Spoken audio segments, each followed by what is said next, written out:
Saudamos a todos os nossos queridos irmãos em Cristo Jesus. Convidamos você para mais uma lição.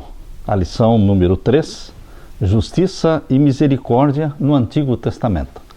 Antes de iniciarmos, vamos orar ao nosso Deus.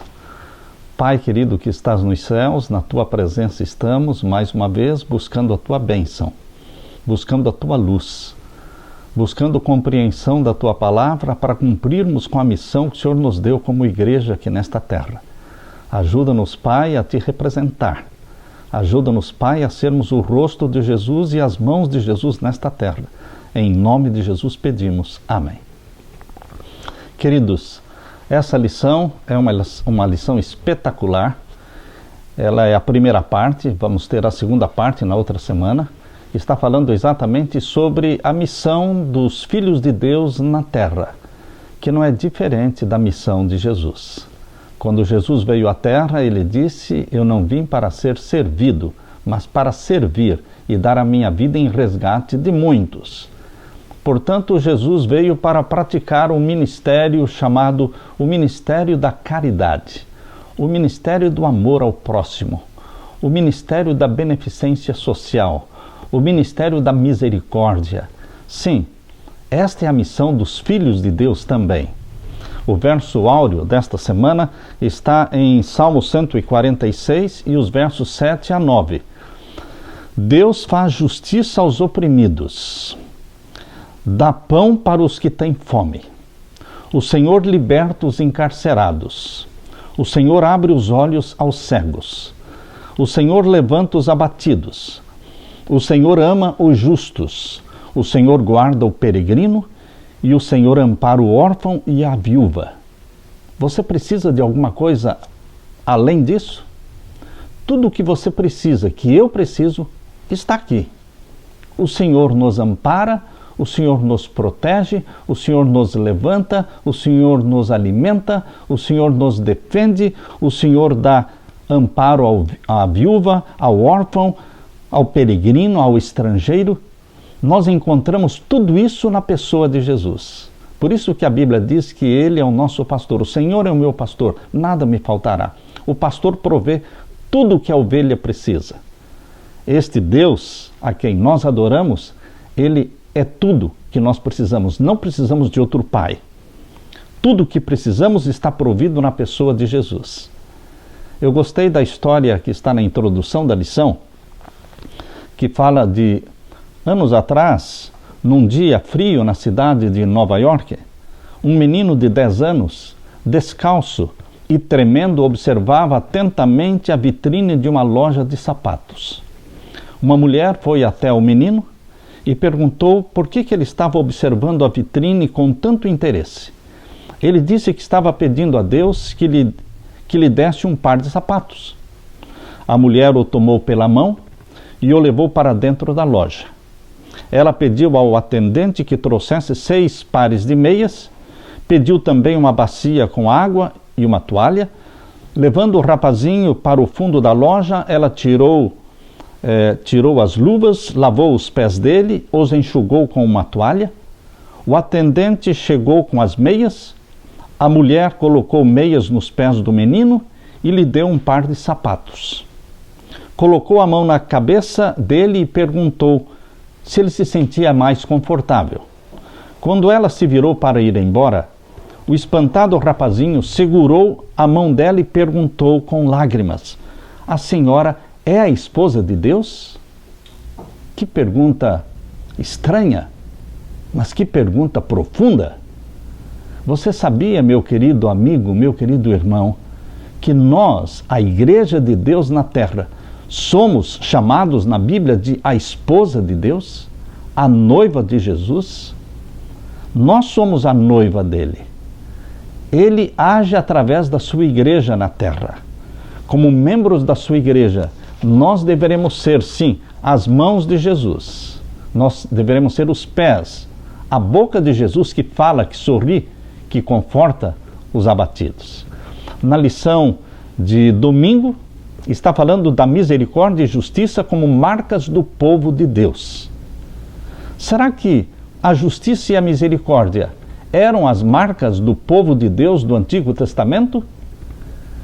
Você, quando pensa nos judeus, você pensa num povo caridoso, misericordioso, que dá bastante ofertas e dá bastante presentes e pratica muita beneficência e assistência aos pobres?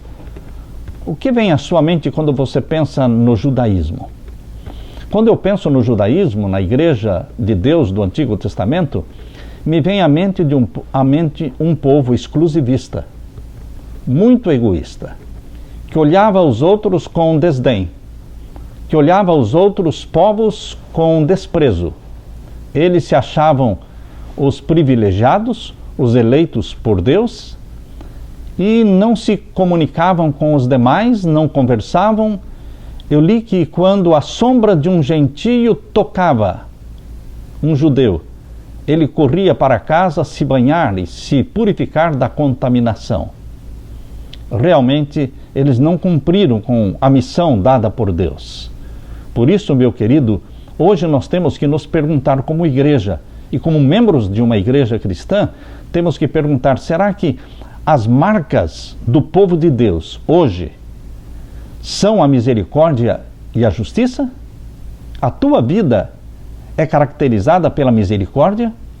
Como é que alguém definiria você e a mim, no bairro, na cidade, ou na própria igreja onde nós frequentamos, como pessoas justas e misericordiosas, caridosas, que sempre têm um fundo de reserva para ajudar os pobres, estender a mão aos necessitados? A lição de domingo fala sobre justiça social. A justiça social é a intenção original de Deus para a sociedade humana. Um mundo em que as necessidades básicas são satisfeitas, as pessoas prosperam e a paz reina. Embora a palavra justiça social seja bonita, eu não a aprecio muito, porque a palavra justiça social, ela atualmente está muito desgastada e ela tem uma conotação comunista, ela tem uma conotação socialista. A expressão justiça social você não vai encontrar na Bíblia, vai encontrar justiça, vai encontrar misericórdia, amor, bondade, mas a palavra justiça social, ela não é uma ênfase na Bíblia. Mas a Bíblia ensina, sim, praticar caridade. Quando você pensa em justiça social hoje, você pensa nos movimentos sociais. É difícil você separar a palavra justiça social dos movimentos sociais. E quando você pensa em movimentos sociais, você pensa no MST, Movimento Sem Terra, ou então outros movimentos que se levantam para ajudar os pobres, mas para defraudar e para atacar e para violentar, para assaltar as casas e para invadir as fazendas e queimar as casas nas fazendas. Eles usam de violência, eles matam, eles exploram, eles querem tirar do que tem, do rico, para dar para o pobre. E eles chamam isso de justiça social. Queridos, o que Deus nos ensina não é justiça social. O que a Bíblia nos ensina é um ministério de caridade. O pobre tem que amar o rico, e o rico tem que amar o pobre. E Deus criou leis que protegem o pobre. E Deus criou leis que impedem que o rico fique demasiadamente rico. Deus criou estas leis. Leis que estão na Bíblia.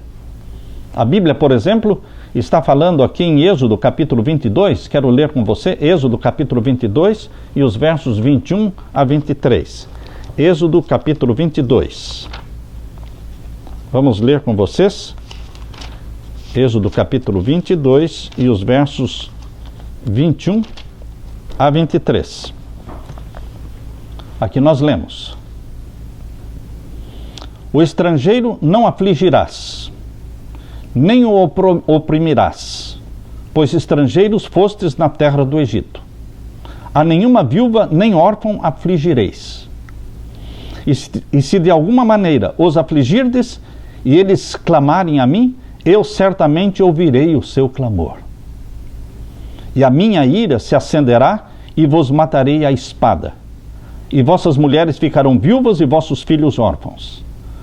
Se emprestares dinheiro ao meu povo, ao pobre que está contigo, não te haverás com ele como um usurário, melhor.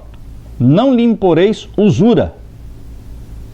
Se tomares em penhor o vestido do teu próximo, lhe o restituirás antes do pôr do sol, porque aquela é a sua cobertura e o vestido da sua pele, em que se deitaria. Será, pois, que quando clamar a mim, eu ouvirei, porque sou misericordioso. Deus é misericordioso e Ele quer que os seus filhos sejam um reflexo do caráter divino. Misericórdia quero, bondade. Deus não quer que você invada uma fazenda tomando posse à força, com armas nas mãos, com violência, com sangue. Mas Deus quer que você rico seja caridoso. E Deus quer que você pobre também seja caridoso. Por mais pobre que sejamos, isso não é desculpa para não usarmos de caridade. Sempre haverá alguém mais necessitado do que você. Sempre haverá alguém com quem repartir o pouco. Se bem que tenhamos pouco, mas poderemos repartir com alguém. A Bíblia menciona 3 sábados. Aqui nós temos na lição de domingo 3 sábados, sendo o sábado semanal, o sábado anual e o sábado que era o sábado jubileu. O sábado semanal, o 7º dia da semana, começou em Gênesis capítulo 2, versos 1 a 3, o 7º dia, santo ao Senhor. Isso foi repetido na lei dos 10 mandamentos, em Êxodo capítulo 20, versos 8 a 11. Lembra-te do dia do sábado para o santificar. 6 dias trabalharás, farás toda a tua obra, mas o 7º dia é o sábado do Senhor teu Deus. Nele não farás nenhuma obra, nem tu, nem teu filho, nem tua serva, nem o teu servo, nem o estrangeiro que está dentro das tuas portas. Vejam, queridos, que Deus colocou o sábado semanal como uma lembrança de igualdade. Todos diante de Deus somos iguais, filhos do mesmo Pai. Por isso o sábado nos iguala, porque no sábado o patrão e o empregado podem comer juntos e frequentar a mesma igreja. Eu me lembro quando nós tínhamos, morando no Brasil, tínhamos uma pessoa que morava conosco, morou 9 anos conosco, a Eunice, e eu me lembro que e ela gostava de trabalhar muito, mas quando chegava na sexta-noite, no sábado, eu dizia a ela: hoje é sábado, hoje você não arruma as camas, hoje você não coloca a mesa, hoje você não tira a mesa, hoje você não faz nenhum tipo de trabalho. Por quê? Nem tu, nem o teu servo, nem um estrangeiro que está dentro das tuas portas. O sábado é uma lembrança semanal de que temos um Pai para todos, somos iguais. E o sábado anual? Deus disse que o povo de Israel deveria plantar 6 anos e no 7º ano não deveriam plantar. O que nascesse no 7º ano, eles comeriam, e também estaria à disposição dos pobres aquilo que a terra produzisse no 7º ano. Mais ainda, Deus falou que quando o povo judeu plantasse e fosse colher a seara, eles deveriam deixar aquilo que caía no chão para que os pobres se beneficiassem, e que eles deveriam deixar os cantos da seara sem serem colhidos, ceifados, para que os pobres fossem beneficiados. E aquilo que caísse seria dos pobres. O que ficasse para trás não voltasse buscar, pertenceria aos pobres. Deus criou leis para protegerem os pobres, os necessitados. Deus não aprova movimentos sociais que usam de violência, que tomam casas, que tomam fazendas, que usam armas. Deus não aprova, mas Deus aprova ministérios de caridade. Ele quer nos ensinar, ricos e pobres, a amar, a dar, a nos sacrificarmos pelos outros. A Bíblia também fala do sábado jubileu. Eles contavam 7 semanas de anos, ou seja, 49 anos. E no 50º ano, quando se completavam 50 anos, toda a terra, todas as propriedades que foram perdidas, que os pobres perderam, ou por necessidade financeira eles tiveram que vender a propriedade, a herança dos pais, esta propriedade voltava para o seu dono original quando completasse o jubileu, 50 anos. Leis que Deus criou para impedir que o rico ficasse muito rico e que o pobre ficasse muito pobre. Leis de justiça social, de misericórdia. Não eram movimentos sociais de violência, mas eram leis que protegiam os necessitados. Aqui lemos em Êxodo capítulo 20, verso 8 a 10, sobre o sábado semanal. Em Êxodo 23, verso 10 e 11, sobre o sábado anual. E lemos também em Levíticos 25 sobre o jubileu. Igualdade. Os movimentos sociais querem igualdade econômica. Jesus disse: os pobres sempre os tereis convosco. Não é plano de Deus eliminar a pobreza, porque todos se tornariam demasiadamente egoístas. Os pobres sempre tereis convosco, para exercitar a misericórdia, para arrancar você e eu do nosso egoísmo. É impossível, num mundo de pecados, ter igualdade econômica. Redistribuição da riqueza. Queridos, é uma questão de administração. Se você entregar R$1.000 ou $1.000 para uma pessoa e $1.000 para o outro, no final de 6 meses, aquele um recebeu $1.000, ele pode ser que ele tenha $1.500 ou $2.000. E o outro pode ser que não tenha nada, porque depende da administração. Então, não é o quanto de dinheiro você coloca na mão da pessoa, mas é o dom que Deus dá para você administrar, para que você seja realmente um mordomo fiel, administrando corretamente aquilo que Deus coloca na nossa mão. Na parte de segunda-feira, fala sobre preocupações universais. Em Gênesis capítulo 2, versos 1 a 3, temos a instituição do sábado. Gênesis capítulo 2, versos 1 a 13. Eu quero ler para vocês esse texto que está em Gênesis capítulo 2, versos 1 a 3. Assim os céus e a terra e todo o seu exército foram acabados. E havendo Deus acabado no dia 7º a sua obra, que tinha feito, descansou no 7º dia de toda a sua obra que tinha feito. E abençoou Deus o dia 7º e o santificou, porque nele descansou de toda a sua obra que Deus criara e fizera.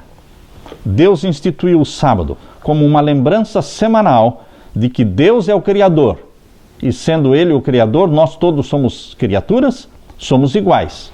Portanto, devemos nos tratar como irmãos que somos uns dos outros, estendendo a mão para o pobre, dentro da igreja, fora da igreja, não explorando, não emprestando dinheiro com usura, a juro. A Bíblia tem um texto em que Deus proíbe emprestar dinheiro a juro para o nosso irmão. Não podemos. É contra a palavra de Deus. Nós deveremos ajudar as pessoas, não explorar as pessoas. Se observarmos verdadeiramente o sábado, não nos contentaremos apenas com o nosso próprio descanso, com a nossa própria redenção e restauração final na nova terra. Não. Se nós observarmos verdadeiramente o sábado, nós ajudaremos outras pessoas a encontrarem o descanso em Deus, para terem um estilo de vida confortável, saudável, que nós já desfrutamos com Deus. Aquele que provê descanso para todos eles. A universalidade do descanso do sábado implica que todos nós, ricos ou pobres, temos algo em comum. Temos o mesmo Pai. Interessante que o Papa João Paulo II condenou a teologia da libertação por ser ela um incentivo para os movimentos sociais que invadiam fazendas e queimavam casas, explorando, jogando os pobres contra os ricos. Bento XVI, o Papa Bento XVI, também trabalhou contra a teologia da libertação, mas o Papa Francisco, ele defende a teologia da libertação, ele defende os movimentos sociais. Nós não defendemos os movimentos sociais, nós defendemos o ministério da bondade. Individualmente, cada filho de Deus precisa ter um ministério em bases regulares, em bases semanais, onde você vai ajudar pessoas carentes, necessitadas. Isso sim é o que Deus precisa que você e eu façamos. Amós capítulo 8 de Amós, versos 4 a 7. Quero ler para você, Amós capítulo 8 e os versos 4 a 7. Vamos ler, está na pergunta de segunda-feira, lá embaixo, na pergunta está Amós capítulo 8, versos 4 a 7. Ouvi isto, vós que anelais o abatimento do necessitado e destruís os miseráveis da terra, dizendo, quando passará a lua nova para vendermos o grão, e o sábado para abrirmos os celeiros de trigo, diminuindo a efa e aumentando o ciclo, e procedendo dolosamente com balanças enganadoras, para comprarmos os pobres por dinheiro e os necessitados por um par de sapatos, e depois venderemos as cascas do trigo. Jurou o Senhor pela glória de Jacó, eu não me esquecerei de todas as suas obras para sempre. Deus abomina a exploração do próximo. Muitos exploram o próximo comprando objetos que valem muito mais, por preços muito abaixo do valor. E dizem, eu fiz um bom negócio. Você fez um bom negócio ou você explorou o seu próximo? Pessoas que estão passando necessidade, ou vão à falência, ou por morte, ou por doença, e a única coisa de valor que eles têm é um carro, ou talvez uma casa, e a casa vale 100 mil, e você a compra por 50, porque a pessoa está precisando do dinheiro, e você aproveita a necessidade, as circunstâncias desfavoráveis desta pessoa para arrancar dela um objeto pela metade do valor, por um terço do valor. Isto aos olhos de Deus é roubo. Deus quer que sejamos caridosos, bondosos. A marca da igreja de Deus deve ser a misericórdia e a caridade. Foi assim o desejo de Deus no Antigo Testamento. É assim o desejo de Deus no Novo Testamento. Deus mantém um registro de todas as injustiças. E aqui diz, jurou o Senhor pela glória de Jacó, eu não me esquecerei de todas as suas obras para sempre. Aquilo que você faz para uma viúva, para um pobre, para um necessitado, Deus registrou, para o bem ou para o mal. Na parte de terça-feira, a voz profética. Para que existia o profeta no Antigo Testamento? Quando o profeta aparecia, o povo ficava preocupado. Porque quando o profeta aparecia, eles pensavam, aí vem chumbo grosso. Realmente, ele vinha com mensagens de repreensões, porque quando Deus levantava um profeta, é porque o povo estava se desviando dos caminhos do Senhor. Por falta de profecia, o povo se corrompe. O profeta tinha uma mensagem para o presente, para o momento em que ele estava vivendo, e isto geralmente era uma mensagem de reforma espiritual, chamando o povo ao arrependimento. Seja uma reforma financeira, para serem fiéis a Deus nos dízimos e nas ofertas, seja fosse uma reforma quanto à observância do sábado. Isso você vai encontrar em Malaquias, estas reformas sendo um apelo ao povo de Deus. Então eram mensagens de reforma trazidas pelos profetas. Mas os profetas também tinham mensagens proféticas que falavam do futuro. Aqui em Provérbios capítulo 31 e os versos 8 e 9, diz assim, erga a voz em favor dos que não podem se defender. Seja o defensor de todos os desamparados. Erga a voz e julgue com justiça. Defenda os direitos dos pobres e dos necessitados. Você se lembra da Madre Teresa de Calcutá? Ela cumpriu com esta ordem divina. ficou famosa no mundo sem diplomas, sem bacharelado, sem doutorado. Ficou famosa no mundo. No mundo todo hoje, todos conhecem quem foi Madre Teresa de Calcutá. Simplesmente porque ela cumpriu com a missão que Deus deu a ela e deu a você e a mim também. Erga a voz em favor dos que não podem se defender. Seja o defensor de todos os desamparados, erga a voz e julgue com justiça, defenda os direitos dos pobres e dos necessitados. E eu quero ler também Isaías capítulo 1 e os versos 13 a 17. Isaías capítulo 1 e os versos 13 a 17. Aqui temos Isaías capítulo 1 e os versos 13 a 17. Não tragais mais ofertas de balde. O incenso é para mim abominação, e as luas novas e os sábados, e a convocação das congregações. Não posso suportar iniquidade, nem mesmo ajuntamento solene. As vossas luas novas e as vossas solenidades as aborrece a minha alma. Já me são pesadas, já estou cansado de as sofrer. Até o verso 17. Pelo que, quando estendeis as vossas mãos, escondo de vós os meus olhos. Sim, quando multiplicais as vossas orações, não as ouço, porque as vossas mãos estão cheias de sangue. Lavai-vos, purificai-vos, tirai a maldade dos vossos atos de diante dos meus olhos. Cessai de fazer o mal, aprendei a fazer o bem. Praticai o que é reto, ajudai o oprimido, fazei justiça ao órfão, tratai da causa das viúvas.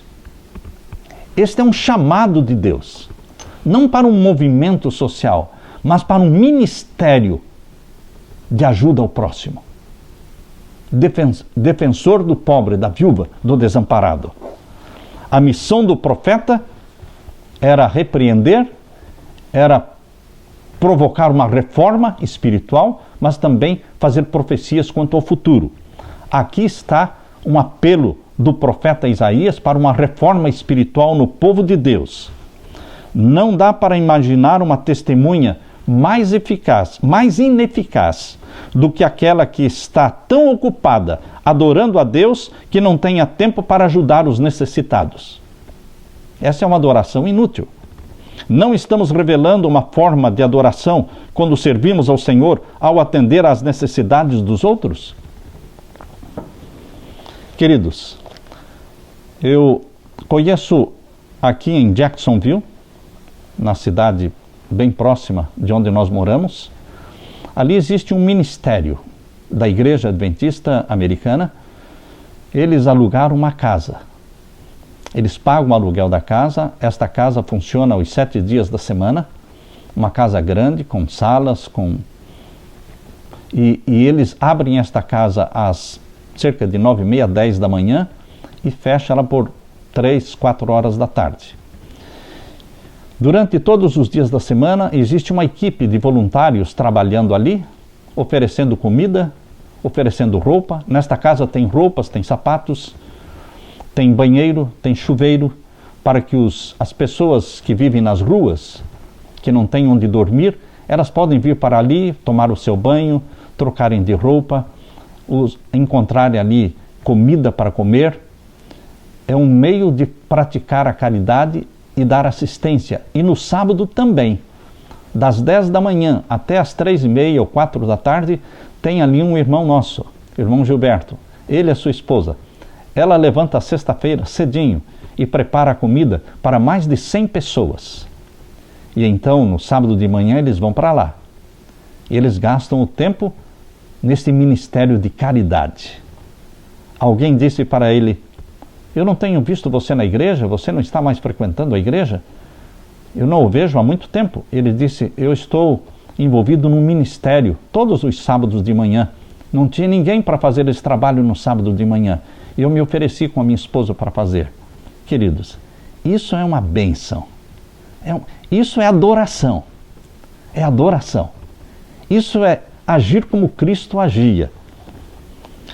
Beneficência social.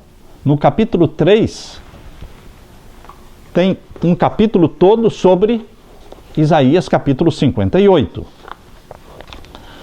E aqui na página 30, Neste capítulo 3, fala sobre Isaías 58, na página 30, diz assim: o jejum que Deus aceita é descrito: é repartir o vosso pão com o faminto, e recolher em vossa casa o pobre que fora lançado fora. Não espereis que eles venham a vós. Deveis buscá-los e levá-los à vossa casa. Deveis abrir-lhes vossa alma. Com uma das mãos deveis pela fé alcançar o braço poderoso que traz salvação, enquanto com a outra mão devereis alcançar a mão do amor, deveis alcançar o oprimido e aliviá-lo. É-vos impossível estar seguros ao braço de Deus com uma das mãos, enquanto com a outra servis os vossos próprios prazeres. Se com uma mão queremos segurar a mão de Jesus e com a outra estamos servindo os nossos próprios interesses, isso é inútil, isso é impossível. Mas se com a outra mão você está estendendo-a para ajudar o pobre e o necessitado, você está cumprindo. Esta é a religião pura e verdadeira. No capítulo 4 deste livro, Beneficência Social, eu fiz até um sermão sobre isto, sobre o capítulo 4, falando a religião pura e verdadeira. E eu pergunto, você tem a igreja verdadeira? Você poderá responder, sim, eu tenho a igreja verdadeira, eu faço parte da igreja verdadeira, parabéns. Mas eu pergunto, você tem a religião verdadeira? Nem sempre os que estão na igreja verdadeira têm a religião verdadeira. Por quê? A religião verdadeira está descrita em Tiago capítulo 1. Eu quero ler para vocês o que está em Tiago capítulo 1. Esta é a religião verdadeira. E você pode praticar a religião verdadeira mesmo estando na igreja errada. Você pode estar numa igreja que não seja verdadeira, mas você pode estar praticando a religião verdadeira. Quando Jesus Cristo voltar, quem tem mais probabilidade de subir ao céu com ele? Os que estavam numa igreja verdadeira, mas não tinham uma religião verdadeira? Ou aqueles que talvez tivessem vivido numa igreja que não era verdadeira, mas praticavam a religião verdadeira? Qual é a maior probabilidade? Leia comigo Tiago capítulo 1 e o verso 27. A religião pura e imaculada para com Deus o Pai é esta. Não é difícil, é muito claro. Deus é explícito. Ele diz qual é a religião verdadeira. Visitar os órfãos e as viúvas nas suas tribulações e guardar-se da corrupção do mundo. Este é o ministério de amor, de caridade. A religião pura e imaculada perante o Pai é esta: visitar os órfãos, as viúvas nas suas tribulações e guardar-se da corrupção do mundo. Boas obras são os frutos que Cristo requer que produzamos. Palavras amáveis, atos de benevolência, de terna consideração para com os pobres, os necessitados, os aflitos. Quando corações simpatizam com corações oprimidos por desânimo e angústia, quando a mão dispensa ao necessitado, é vestido o nu, bem-vindo o estrangeiro a um assento em vossa sala e um lugar em vosso coração. Os anjos chegam muito perto e acordes correspondentes ecoam no céu. Todo ato de justiça e misericórdia e benevolência produz melodia no céu. Quer produzir melodia no céu? Pratique atos de caridade e de benevolência. Procure pessoas necessitadas. Não espere que elas venham até você. Não fuja delas. Não se esconda delas. Procure, porque você tem que agradecer os necessitados pelo privilégio que eles estão dando a você, que estão dando a mim, para praticarmos e exercermos o ministério do amor, da bondade, da ternura. O Pai de seu trono contempla os que praticam esses atos de misericórdia e conta-os em seus mais preciosos tesouros. Vi que está na providência de Deus. Isso está na página 35, capítulo 4, Beneficência Social, página 35. Vi que está na providência de Deus que as viúvas e os órfãos, os cegos, os surdos, os coxos e as pessoas afligidas de diferentes maneiras foram colocadas em íntima relação cristã com a sua igreja. Isto visa provar o seu povo a desenvolver-lhe o verdadeiro caráter. Foi intencional que Deus deixou ricos e pobres juntos na mesma igreja, na mesma sala, na mesma classe de escola sabatina. temos que conviver. Foi a providência de Deus que Ele colocou patrão e empregado, para que o patrão aprenda a ser caridoso e para o empregado aprender a amar o patrão também. Anjos de Deus estão observando para ver como tratamos essas pessoas que necessitam nossa simpatia, nosso amor, nossa desinteressada benevolência. Este é o teste de Deus para o nosso caráter. Será que estamos passando no teste? O que você acha? Uma vez eu li a história de um jovem rico que estudou a Bíblia e se converteu a Jesus, aceitou a Jesus, e o pastor disse para ele: você vai ser feliz com Jesus. Este jovem tinha muitos amigos, vivia uma vida de rico, não lhe faltava nada. E ele, quando veio para o cristianismo, aceitou a Jesus como Salvador, ele creu que ele realmente seria um jovem feliz. Depois de 6 meses, 1 ano, ele foi até o pastor e disse: pastor, o senhor me enganou. Eu perdi os meus amigos, sou infeliz, vivo uma vida vazia. Eu quero que o senhor tire o meu nome da igreja. Eu estou desistindo do cristianismo. O senhor poderia tirar o meu nome da igreja? E o pastor disse: sim, eu poderia tirar o seu nome da igreja. Mas, antes disso, eu gostaria de fazer um pedido para você. Depois que você atender esse pedido, eu vou tirar o seu nome da igreja. Pois não, disse o jovem rico. O pastor disse: existe uma família muito necessitada aqui na igreja. Eles estão passando sem alimentos. Eu gostaria que você usasse o seu dinheiro, você é rico, você fosse fazer uma compra de 1 mês. Fosse no mercado e fizesse uma compra que dê para durar 1 mês, em todo tipo de alimentos, e fosse levar. Aqui está o endereço desta família. Você, por favor, leve até eles. E depois você volte aqui e eu vou tirar o seu nome da igreja. Que o jovem disse: pois não. Foi ao mercado, fez uma grande compra, carregou tudo para o carro e foi até o endereço indicado. Quando ele chegou lá, era um casebre, uma casinha muito pobre. Ele bateu a porta e a mãe abriu a porta, e quando ela abriu a porta, ela disse: você é um anjo de Deus. Ele disse: não, eu não sou um anjo de Deus, eu só vim aqui entregar esta cesta de alimentos. Não, você é um anjo de Deus. E pegando na mão dele, o puxou para dentro da porta. E ele ficou assustado. E ela disse: você é um anjo de Deus, porque eu e os meus filhos estávamos aqui ajoelhados orando porque não temos nada para comer. E você foi um anjo de Deus que veio até aqui nos trazer comida. E ela, sem esperar e nem atender a reação dele, pediu: você agora vai orar, vamos nos ajoelhar aqui. E eu quero que você ore, porque você foi o anjo de Deus enviado aqui. E ele disse: não, eu não posso orar. Ele nunca tinha orado, há muito tempo ele não orava. Mas ela se ajoelhou e puxou ele, fazendo com que ele se ajoelhasse, e disse: você ora. E pela primeira vez em muito tempo ele orou. E quando ele saiu dali, ele voltou para o pastor e disse: pastor, não precisa mais tirar o meu nome da igreja. Eu encontrei o meu ministério. Descobri a missão que Deus tem para mim, de levar conforto, alimento aos necessitados. Estou feliz agora. Sabem, queridos, fazer o bem produz saúde, produz endorfinas no seu corpo. A parábola do bom samaritano, contada por Jesus, fala de 3 tipos de pessoas que existem dentro da igreja e existem no mundo. A parábola do bom samaritano fala do sacerdote e do levita.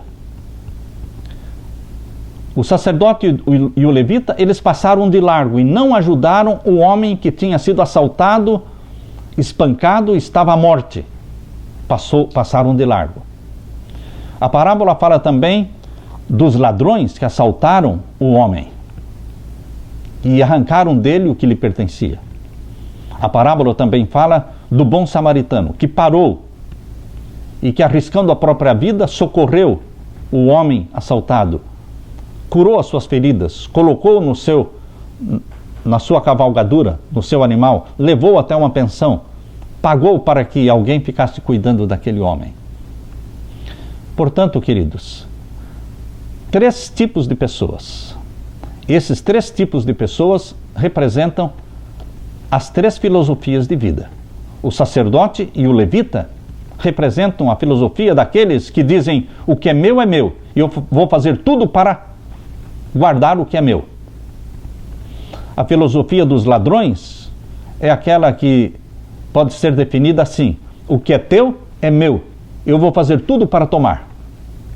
Agora existe a filosofia do bom samaritano, que diz: o que é meu é teu, eu vou repartir com você. Jesus fez da filosofia do bom samaritano a filosofia de vida. Ele veio para dar, para repartir. O pouco que ele tinha, ele dava, ele repartia. Mais bem-aventurado é dar do que receber. Terminando na parte de quinta-feira, uma força para o bem. Deus quer que a sua igreja, mas quando eu falo igreja, não estou falando da instituição, eu estou falando de você e de mim. Nós somos a igreja. Deus quer que nós sejamos uma força para o bem neste mundo. Mesmo não se envolvendo em movimentos sociais de violência, de assaltos, de saques a casas e fazendas, mesmo não nos envolvendo nos movimentos sociais, nós, como igreja de Deus, podemos nos envolver sim, devemos nos envolver sim, em ministérios de caridade, ministério de recuperação dos drogados, ministério de assistência às mães gestantes, ministério de ajuda aos casais que estão vivendo em conflito. Sim, nós precisamos nos envolver nestes santos ministérios. Eu não chamaria de justiça social, mas eu chamaria de ministérios de caridade. Isto sim, ministérios de caridade.